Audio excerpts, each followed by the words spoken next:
बातम्यांचा वेध घेणारे न्यूज चॅनल कोल्हापूर माझा। बंधू भगिनींना माझी एक जाहीर कळकळीची विनंती आहे की गेल्या 22 तारखेपासून आपण या आझाद मैदानात धरणे आंदोलन सुरू केले आणि गेल्या 10 दिवसापासून कळत न कळत थोडंसं यशापर्यंत आपण आलेलो आहोत। परंतु एवढी संख्या त्या यशाला गवसणी घालू शकणार नाही। त्यामुळे आझाद मैदानामध्ये संख्या फार महत्त्वाची आहे। आताच या ठिकाणी उपस्थित असलेले आमचे सगळे समन्वयक जे प्रमुख समन्वयक आहेत यांच्याशी आत्ता आम्ही चर्चा केली आणि मीटिंग घेतली आणि त्या मीटिंगमध्ये असं ठरलं की जसं गेल्या वर्षी आपण शाळा बंद आंदोलन पुकारलं होतं तसंच यावर्षी देखील अजून काही दिवस बाकी आहेत। त्यामुळं शाळा बंद करण्याबाबत निर्णय घ्यावा आणि सगळ्यांनी मिळून आम्ही एक मुखाने असा निर्णय घेतला आहे की पुढील आठवड्यामध्ये मंगळवार आणि बुधवार 7 आणि 8 तारीख राज्यातील सर्व शाळा बंद राहतील। ही शाळा सुरू राहणार नाही आणि ही जबाबदारी प्रत्येक समन्वयक म्हणून तुमची आणि आमची आहे। जे घरात बसलेले काही शिक्षक असतील काही नेते असतील त्यांनाही आपल्या माध्यमातून विनंती आहे की आपल्या सर्वांच्या शाळा बंद करा 2 दिवस आणि मंगळवार आणि बुधवार हे 2 दिवस आझाद मैदानामध्ये अभूतपूर्व असं ऐतिहासिक आंदोलन आपलं झालं पाहिजे आणि शासन आपल्या दरवाजापर्यंत आलं पाहिजे।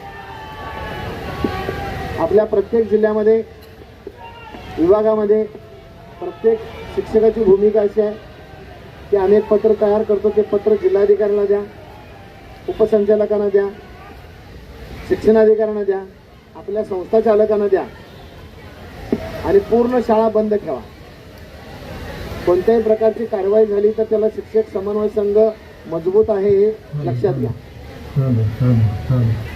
यामध्ये ज्या आपल्या मागण्या आहेत त्या मागण्यापासून आम्ही कोणत्याही प्रकारचं प्रवृत्त होणार नाही। ज्या मागण्या आहेत तसं त्याच मागण्यासाठी ते आपल्याला शाळा बंद आंदोलन करायचं आहे।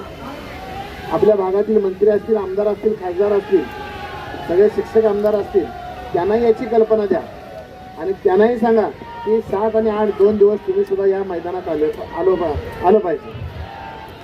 त्याच्यामध्ये कोणत्याही प्रकारचं राजकारण नाही, या समन्वय संघामध्ये कोणत्याही प्रकारचा कोणी नेता नाही, सर्वसामान्य शिक्षकच या ठिकाणी नेता आहे। आपल्याला प्रश्न महत्त्वाचा आहे, कोणतीही व्यक्ती महत्त्वाची नाही आणि आपण हे करू शकतो, मागं केलेलं आहे आणि आताही करू शकतो। शासन सकारात्मक आहे।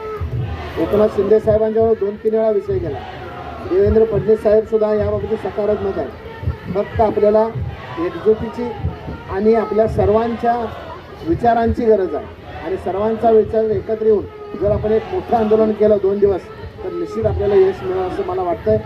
परत एकदा तुमच्या सर्वांच्या वतीनं मी राज्यातील सर्वांना आवाहन करतो की 7 आणि 8 हे 2 दिवस शाळा बंद करून आझाद मैदानामध्ये तुम्ही दाखल व्हा। याचा अर्थ इथं बंद नाही आहे, आंदोलन हे चालूच राहणार आहे। परंतु 7 आणि 8 हे 2 दिवस राज्यातील सर्व शाळा बंद राहतील याची सर्वांनी नोंद घ्यावी आणि आपापल्या भागामध्ये शाळा बंद ठेवाव्यात ही नम्र विनंती। धन्यवाद।